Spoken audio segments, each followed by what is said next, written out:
지금 이렇게 열로 기록을 해드렸는데요. 이것이 서로 이게 상응한다 그런 뜻은 아닙니다. 지금 여기서 보여드리는 목적 자체는 마가가 이렇게 기록을 했는데 거기에서부터 어떻게 마태가 거의 뭐 한 80% 이상 차용하고 그다음에 분량은 분량상 장수로는 12장을 넘어가는데 분량상으로는 훨씬 많은 그런 내용들을 하고 있고 그다음에 거기서 누구나 어떻게 더 나가서 분량 차원에서도 이제 한 3분의 1 정도 하고 그 다음에 교회 역사를 쓸 용기까지 냈는가 하는 부분들 이런 부분들을 보셔야 되고 이것과 마태복음 1장부터 누가복음 1장 이것이 마가복음 1장을 그대로 사용했다 그렇게 이해하시면 안 됩니다. 그래서 여기에서부터 바로 이것을 비교하는 거 거기서 강조해드린 공간복음 문제 그런 부분들이 나오고 공간복음 문제는 참 재밌습니다. 혹시 이제 혼자 PBS 하실 때 그것도 주제로 삼고 놓고 보시면 어떻게 하나님 말씀이 이렇게 다양하면서 또 통일되어 있는가 하는 부분들을 또 배우실 수 있고요. 공부하시다가 이렇게 좀 막히는 부분이 있으시면은 목사님이나 다른 분들 뭐 저도 포함해서 이렇게 이런 부분들은 어떻게 잘 이해가 안 됩니다. 그러면 자세하게 그렇게 설명을 해드릴 것입니다. 마태복음 저자는 당연히 예수님 제자였던 마태 이것이 전통적인 의견이고요. 이분은 히브리어로 이름이 레위였고 알페오의 아들이었고요. 원래 직업은 세리였고 가버나움에서 일을 했었습니다. 그리고 그가 예수님 부름을 받고 예수님을 따르기로 하자 바로 옛 세리 친구들 그리고 죄인들을 청해서 대접함으로써 그가 예수님께서 하시고자 하시는 일을 제대로 이해했다는 것을 보여주었습니다. 과거를 청산하는 방법은 과거를 제대로 아는 겁니다. 한국 문제는 과거 청산을 안 해요. 저는 왜 그런지는 모르겠어요. 독일 사람들은 과거 청산합니다. 불란서 사람들은 그것보다는 조금 못해서 아직도 좌우익이 크게 대립을 하고 있고요. 일본 사람들은 안 하려고 하고 있고요. 우리는 일본 영향을 받아서 그런지 말은 한다고 그러는데 결과는 잠깐만 안 하고 있고 그래서 이 부분들에 대해서 세리 마태가 분명하게 지금 이 사람들은 구원받아야 될 사람들이니 구원자가 오셨으니 누구 초청하겠냐 구원 받아야 될 사람을 초청하지 구원 받았다고 착각하는 사람들보다 이 사람들이 우선순위지라고 그 사람들을 초대했던 것은 온당합니다. 그래서 예수님께서 그 점에 대해서 긍정해 주셨고 또 강조해 주셨고요. 마태복음은 창세기 족보 개념을 톨레도시라고 하죠. 창세기는 10개의 족보로 이루어진 책입니다. 그래서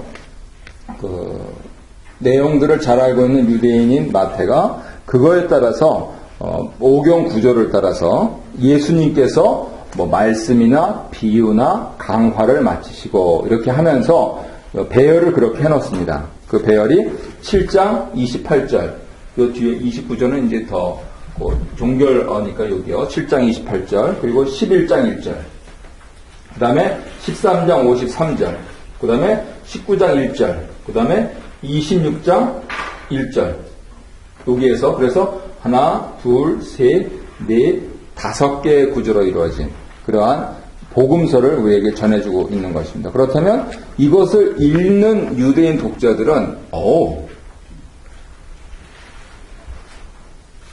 복음이네.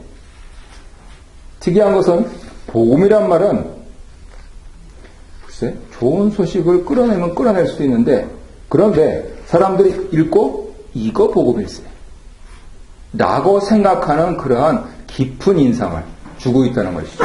구조적으로. 그래서 이제 어떻게 그것이 복음인가 하는 부분들을 말씀을 하고 있는데 1장 1절부터 2장 23절까지 예수님의 기원 그리고 탄생에 대해서 그래서 왕이 강림했다 하는 부분들을 말씀을 하시고요. 3장 1절에서 7장 29절에 하늘나라의 복음에 대해서 설명을 합니다. 마태는 유대인이었기 때문에 하나님이라고 발설하거나 쓰는 것 자체를 두려워한 사람입니다. 그래서 상당히 그리스도 안에서 자유롭게 된 베드로 그리고 그 영향을 받은 마가복음 혹은 이방인이었던 누가가 편안하게 하나님에 대해서 얘기하고 있는 반면에 유태인이었던 마태는 하나님이라는 얘기를 못합니다. 그래서 하나님 나라라고 얘기를 안 해요. 뭐라고 얘기하냐면 하늘나라라고 합니다. 그러는 거 보면은 그래서 3장 1절에서 7장 29절까지 하늘나라의 복음이 어떻게 전파되느냐. 그래서 세례요한부터 쭉 갈릴리 사역이 나오고요. 8장 1절에서 11장 1절 예수님의 권위 아래서 확장되어가는 하늘나라. 그래서 왕의 탄생이 있었으니까 이제 왕의 권세를 말씀을 하십니다. 그리고 이어서 11장 2절에서 13장 53절까지는 하늘나라 복음에 대한 교훈과 설교를 하시는데 예수님이 설교하시고 나서 반대자들이 많이 생겼습니다. 자식한테 설교하면 무슨 결과가 날지 지금 말씀을 드린 겁니다. 자녀들한테 설교하지 마십시오. 그럼 어떻게 얘기하느냐? 어떻게 해야 되겠어요? 내 얘기를 해주십시오. 부모로서 하면은 설교입니다. 하지만 인격으로서 하면은 나눔입니다. 아빠는 이렇게 하지 말고 나는 이렇게 생각해. 그러면 받고 안 받고는 누구 자유입니까? 자녀들 자유예요. 이 자식이 아빠가 하려는데 이 자식. 이러면은요, 겉으로는 받았는데 속으로 안 받습니다. 정말 지혜롭게 하십시오. 설교는 잘해야 본전입니다. 그리고 내가 말한 대로 살고 있지도 않습니다. 그죠? 제가 마귀처럼 웃고 있죠, 지금. 어떻게 이렇게 속을 잘하냐고. 제가 그렇게 하고 있으니까요. 그래서 저는 설교 가능하면 안 합니다. 구역에서도 목사님 오라고 그래요. 예. 가면 저는 기도도 안 합니다. 실제 상황이에요. 초대하셨잖아요. 그래서, 예, 목사님이 축복해 주셔야죠. 축복은 하나님이 하시고, 난 밥 먹으라고 그래서 왔는데. 그래서 처음엔 다 당황하시더라고요. 이제 10년 지나니까, 기도합시다. 그러면 준비하신 분이 기도하세요. 영유아 올라 축복해주고, 복은 하나님께 받으라 그러는 거죠. 그리고 이제 다 끝난 다음에, 쭉 얘기 들은 다음에, 이분은 이게 필요하구나. 그러면 제가 마무리 기도는 제가 하죠. 식사 기도는 저는 절대로 안 합니다. 그건 그분이 받을 복을 제가 왜 채갑니까? 그렇지만 저는 목사니까 기왕에 방문했으니까 마무리 기도는 영적인 기도는 해야죠. 그래서 그렇게 하고 있는데 그러면서 설교는 안 합니다. 이분들은 설교를 기대했을지 모르는데 천만의 말씀은 나는 당신들 말 들으러 왔다는 거예요. 그래야지 설교거리도 생기고. 굉장히 지혜로운 목사죠? 인정하십니까? 그러면 집에서 그렇게 사십시오. 자녀들한테 설교할 생각하지 마십시오. 하지만 나누십시오. 난 이걸 이렇게 생각한다. 네가 잘 생각하길 바란다. 그것도 덧붙일 필요가 없어요. 나는 이렇게 생각한다. 그걸로 끝이에요. 그러면 내가 이미 아버지이기 때문에 반은 접고 들어갑니다. 안 그렇습니까? 다 이겨놓은 게임을 못하면 내가 성질 부려가지고 집니까? 예수님께서 보시니까 안 지시더라고요. 왜요? 성질이 안 부리셔가지고. 그래서 예수님 설교하시는데 적대자들이 생깁니다. 당연하죠? 그 다음에 19장 2절까지 그렇게 되고 13장 54절에서 19장 2절까지 그래서 예수님의 영광 그리고 예수님의 그림자 그 영광이 있으면 세상을 살 때는 그림자가 생깁니다. 하늘나라에서는 그것이 없지만 해가 영원토록 비치기 때문에요. 하늘나라에 없는 게 뭔지 아십니까? 해영광, 달영광, 별영광.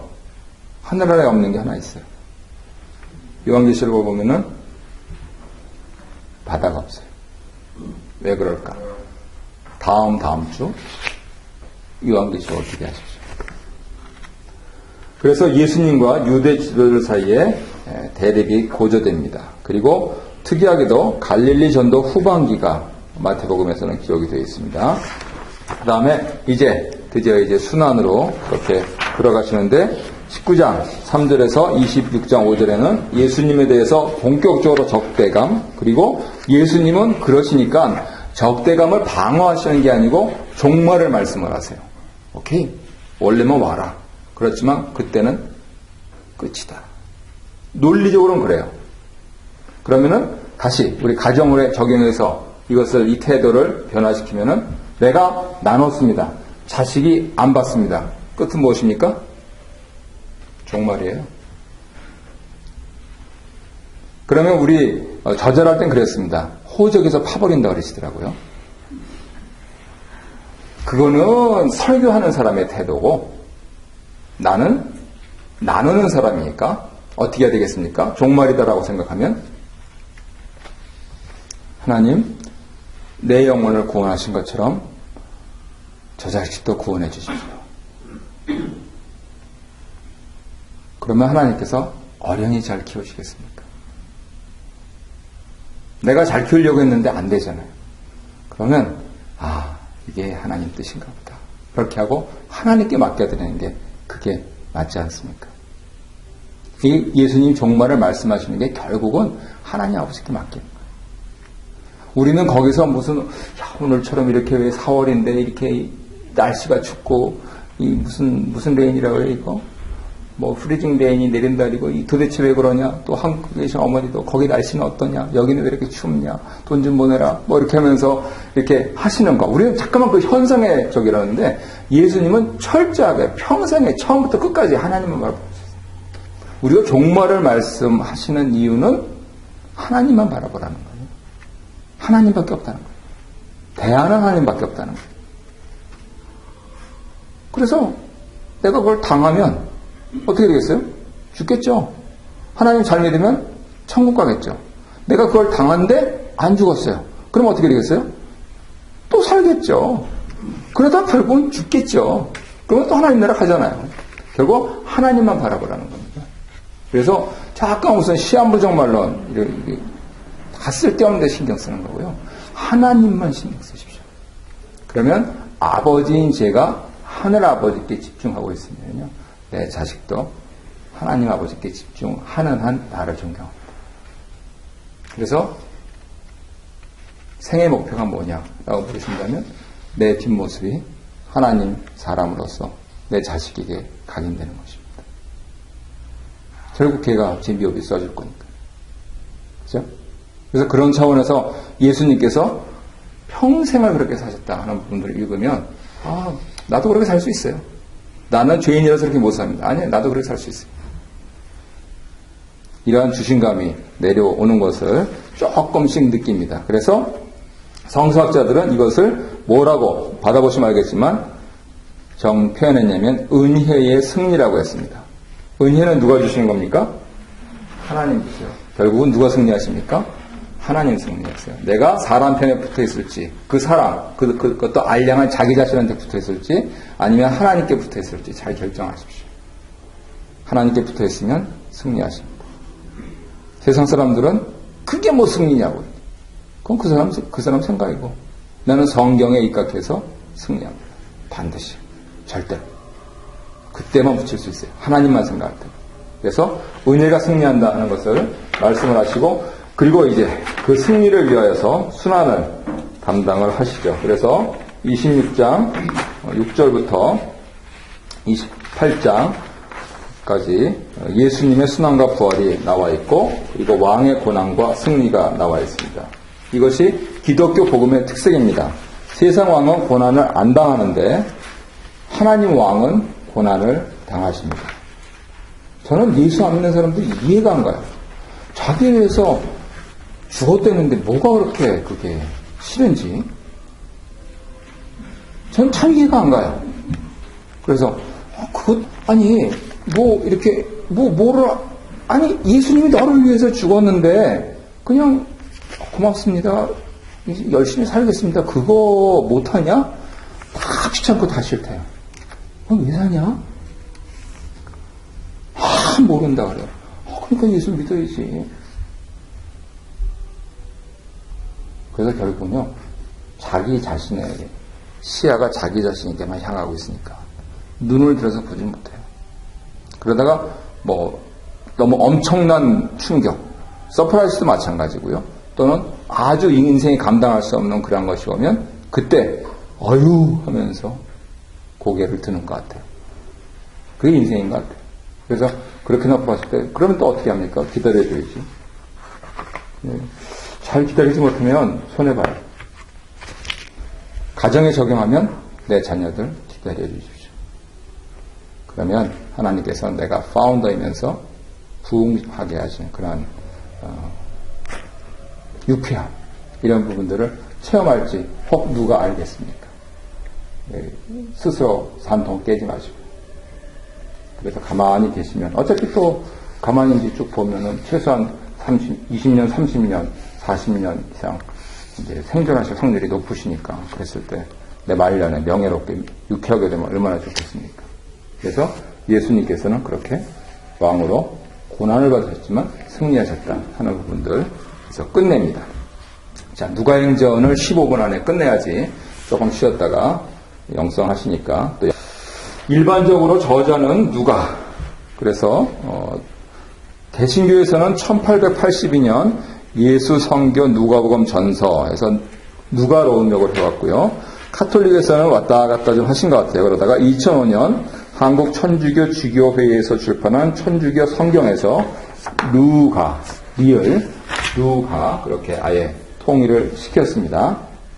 그래서 말씀드린 대로 누가는 마가와 크벨렌, Q자료를 사용하면서 상당한 분량, 신약 성경의 약 25% 가까이 되는 분량을 그렇게 우리에게 전해주고 있습니다. 지금 시간상 여기 있는 내용들은 하지 않고 나중에 자료에서 그렇게 첨절하시고 특징에 대해서만 말씀드리고 끝내도록 하겠습니다. 예수님께서 어떻게 탄생하셨는가 하는 그 구전입니다. 그것을 언급해서 예수님이 성모 마리아의 몸에서 태어나신 완전한 사람이다 라고 하는 것을 변증을 합니다.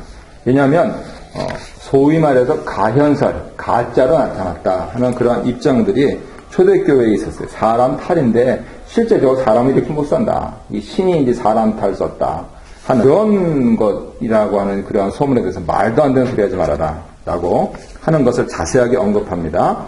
그리고 12살 때 예루살렘 성전을 가리켜서 내 아버지 집이다 그렇게 말씀하시고 예수님 세례 받으실 때 하늘의 아버지 성부께서 사랑할 아들로 예수님을 부르셨다 하는 이야기를 통해서 하나님 아들이시다 라고 그렇게 분명하게 전해주고 있습니다. 그리고 마태복음처럼 누가복음에도 예수님의 족보 이야기가 나오고 있는데 마태복음은 아브라함과 다윗의 자손 예수 그리스도의 세계라 하면서 아브라함부터 다윗까지 다윗부터 왕통 그다음에 바벨론 포로돼가지고 현재까지를 모두 14대씩 나눠요. 그래서 아브라함부터 예수님까지가 40대처럼 그렇게 보이는데 사실은 이 사람이 유대인이기 때문에 그 다윗이라고 하는 옛날에는 이제 그 모음 없이 자음만 썼는데 아라비아 숫자잖아요. 숫자가 없어가지고 수를 셀 때 그 알파벳으로 셌어요. 근데 다비드 이 자음 3개를 합하면 14예요. 그래가지고 이 14를 나타낸 게 바로 다윗의 자손이시다. 이 세 덩어리로. 그렇게 마태가 의도적으로 오경 구조로 한 것처럼 유대인들에게 어필하기 위해서 그렇게 하신 거예요. 그 사이에 빠진 분들이 있습니다. 역대기, 족보 이런 걸 보면은요. 그런데 누가는 족보를 기록할 때 어떻게 하냐면 지금 현재 있는 사람부터 쭉 내려가가지고 어디까지 가냐면 아담. 인류의 주상 아담까지 간 다음에 거기서 그 이상은 하나님이시다. 그래서 결국 누가가 족보 얘기하는 그 목적이 처음부터 강조했던 이분은 하나님 아들이다 라고 하는 것을 변증하려고 이렇게 족보 얘기를 하고 있어요. 아기 탄생을 얘기하면서 여관에 머물 방이 없었다. 또 그래서 마국간에서 태어나셨고 목자들이 예수님을 찾아뵀다 라고 하는 것은 이 누가 공동체가 가난한 공동체 그리고 목자처럼 사회적으로 신분이 낮고 다른 사람들이 별로 쳐주지 않던 그러한 잡을 갖고 있는 사람들이 교회 구성원들일 가능성이 높다 이렇게 설명을 합니다. 그래서 이런 사람들에게 예수님이 세상에 주님과 그리스도로 오셨다라고 선언을 하고 있죠. 마가처럼 귀신을 쫓아내신 그러한 죽기 사역을 제일 처음 예수님의 첫 번째 기적으로 표현합니다. 요한복음에서는 제일 첫 번째 기적이 뭐예요? 가나 혼인잔치 물로 포도주 만드신 걸로 이렇게 하시잖아요. 근데 누가는 이거를 해요. 왜냐하면 누가는 바로 이 죽기, 마귀가 쫓겨나가는 이런 것이 바로 하나님 나라가 도래한 증거로 그렇게 삼고 있기 때문입니다. 11장 20절에서 아예 구체적으로 이 얘기를 하지요. 그리고 예수님께서 순환 받으실 때 십자가에서 달렸던 사형수가 신앙 고백을 해서 낙원에 이릅니다. 사형수가 낙원에 이르렀다 하는 그러한 것을 통해서 말씀하시고 싶은 게, 사형당하는 사회적인 범죄자잖아요. 사형당하는 그 죄인에게까지도 예수님 오신다. 예수님이 계신 곳이 천국이고 낙원이에요. 우리 집에서 오늘 아버지하고 어머니하고 자녀들이 서로 나누면 그 가운데 예수님이 임재하시면 거기가 천국이에요. 죽어서 당연히 천국에 가겠지만 죽어서 천국에 갈 사람들은 오늘 여기서 살면서 천국을 경험할 수 있어요. 세상 풍파가 나를 흔들고 모진 시련이 자녀들에게부터 와도 나는 천국을 오늘 여기서 살 수가 있어요. 심지어는 죄인, 사형수까지에게까지 오신 주님이신데 자기가 옆에 달리심으로써. 그렇지 않습니까? 우리는 사회적인 범죄도 안 저질렀고 예수를 믿는 사람이고, 그리고 나처럼 교회 열심히 충성하는 사람이 있으면 나와보라 그래 라고 은근히 자부심을 갖고 있는 사람인데, 그러한 사람들의 가정에 안 오시면 예수님이 어딜 또 가시겠어요? 그래서 이게 복음이에요. 그렇게 하면서 여기서 지금부터 살 수가 있어요. 그래서 그런 점을 발견하신다면 복음서 충분하게 잘 읽으신 겁니다. 그리고 예수님이 오늘 밤 다윗의 고을에 오셨다, 이것을 통해서 바로 지금 강조해드린 하나님의 나라, 하나님의 구원, 즉 예수님이 임재하시고 있다라고 하는 것을 선언하고 있습니다. 묵상하신 교회는 아시겠지만 요한복음에서 그래서 내가 이 일을 위해서 성령을 너에게 보내겠다, 그렇게 예수님께서 말씀하시고, 우리는 그것을 현대교회적으로 성령님 오시옵소서, 오소서 성령님이요, 이렇게 찬양을 하면서 성령님을 초대하고 있는 것이죠. 과부가 정의를 모르는 재판관한테 이제 권리를 찾아보는 그런 요구를 해가지고 뜻을 이루는 내용이 나옵니다. 그런데 이런 거를 이제 귀찮을 정도로 그렇게 하라. 왜? 틀린 것 같진 않아요. 하나님께도 참 어린아이와 같은 심정으로 귀찮게까지 이렇게 기도를 드리면 하나님께서 들어주시는 것 같기도 하고요. 그런데 보다 중요한 것은 교회가 교회되기 위해서는, 교회는 복음을 가졌기 때문에 이러한 부분들을 실천하며 살면서 귀찮을 정도로 자기 권리를 살아야 되는 그러한 사람들에 대한 관심을 되찾아야 됩니다. 이것은 어려운 말로 사회의 정의라 그래요. 교회는 교회 안에서만 복음이 아니고 우리가 믿는 복음은 교회 밖으로 흘러넘쳐야 되는 복음이에요. 그럼 교회 안에서 예수 믿고 복받은 것이, 즉 이 복음을 사는 것이 저 밖에, 교회 밖에 세상에도 흘러넘쳐야 된다라고 하는 그런 노력의 일환인 거죠. 그래서 우리 교회들이 이런 부분들을 등한시하면 안 됩니다. 그리고 누가는 없는 사람들, 낮은 사람들, 심지어는 죄인들한테 오신 예수님을 전하고 있기 때문에 그런 맥락에서 보자면 이 억울한 과부처럼 생이 억울한 사람들한테 교회는 다가가야 된다, 지금 그 말씀을 하시고 있는 거예요. 현대교회는 어쩌면 맘모스가 돼가면서 이것을 같이 중보기도해주는 그러한 사회의 약자나 낮은 자나 또는 겸손한 자나 혹은 죄인들이 아니고 마치 불의한 재판관처럼 그들을 판단하고 있지 않은가 하는 부분들, 이런 걸 회개를 해야 됩니다. 누가복음을 읽으면서요. 그래서 각 교회들마다 작지만 이런 노력들이 일어나야 될 것 같고요. 그리고 끝으로 예수님께서 나사렛에서 희년을 말씀을 하시죠. 구약 성경은 이렇게 두루마기처럼 되어 있어가지고 히브리어는 이렇게 오른쪽에서 왼쪽으로 써나가는 거니까 이렇게 펼치게 되어 있습니다. 이렇게 두루마기가 가게 되는데 사람 손처럼 생긴 그것으로 직접 잡지도 않아요. 하나님 말씀이기 때문에. 그래서 거기서 가리킨 곳을 읽으시니 바로 이사야 선지자가 억눌린 자에게 해방이, 줄인 자에게 배부름이라고 그렇게 예언하신 그러한 본문이 나왔던 것이죠.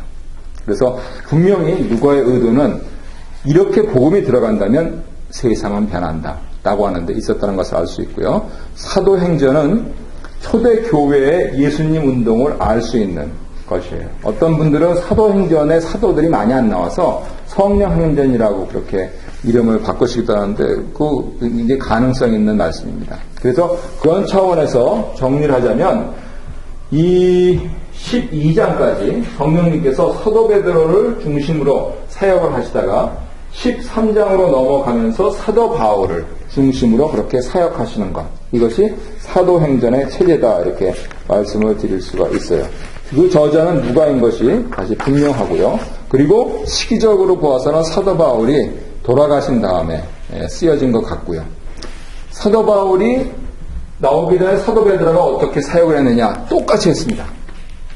사도 바울만 이방인의 사도가 아니고요. 사도 베드로도 이방인의 사도입니다. 그죠? 갈라디아에서 사도 바울과 만나서 또 이렇게 면박을 줘도 슬그머니 또 피하고 할 정도로 그렇게 이방 성경에 관심이 많았고, 그리고 고넬료 가정에 방문한 사람, 가라고 하신 분이 하나님이시고 방문한 사람이 사도 베드로고, 그런데 이것을 이제 본격적으로 실시한 분이 사도 바울이고 매우 조직적이고 그리고 매우 의도적으로 그렇게 선교 여행을 다니셨죠. 사도 바울이 몇 번 선교 여행을 다니셨습니까? 3차까지 다니셨죠. 그리고 어떻게 돼 있어요? 알 수가 없죠. 네. 근데 제가 이거 올려놓는 블로그, 제 블로그 거기에 보면은 성경 파노라마라고 하는 책이 있어요. 그 많이 교회들 내에서 하시는 책이거든요. 성경 파노라마에 보면은 사도 바울의 선교 여행을 4차나 5차까지도 잡더라고요. 그래서 이제 이 자료를 보시면은, 이 자료하고 이 자료를 보시면은요, 이 자료 역시 그 사도 바울이 3차로 끝나고 로마에서 순교했다 그렇게 얘기 안 합니다. 이 자료에는 동방 선교를 했다 이렇게 합니다. 동쪽으로 가서, 원래 사도 바울은 서쪽으로 가고 싶어 했죠. 그래서 서바나까지, 스페인 거기까지 하고 싶어 했는데 이제 로마에서 풀려나서는 동방 선교를 했다는 거예요. 그래서 그러한 사도 바울이 로마 감옥에서 나와서 어떻게 선교를 더 진행하고 그 다음에 이제 순교를 했는가 하는 부분들은 전설에 의해서만 있으니까 알 수가 없고, 사도행전에 분명하게 나와 있는 내용들은 3차까지 추선할 수가 있죠. 그런데 의원 누가가 그 내용들을요 정확하게 기록을 안 합니다. 5차 혹은 마지막 순교여행 뭐 그렇게까지도 염두에 두시면서 보시면 왜 사도행전이 끝나지 않고 계속 가느냐. 그래서 서울의 온누리교회 같은 경우는 X29이라고 하는 운동을 하잖아요. 우리 고 하영주 목사님 시절부터 우리가 사도행전의 29장을 쓰자 그렇게 하면서, 그러니까 각 교회들마다 그렇게 사도행전 29장을 써내려가는 노력을 한다면 선교의 동력들이 지치지 않고 그렇게 갈 수 있을 것입니다.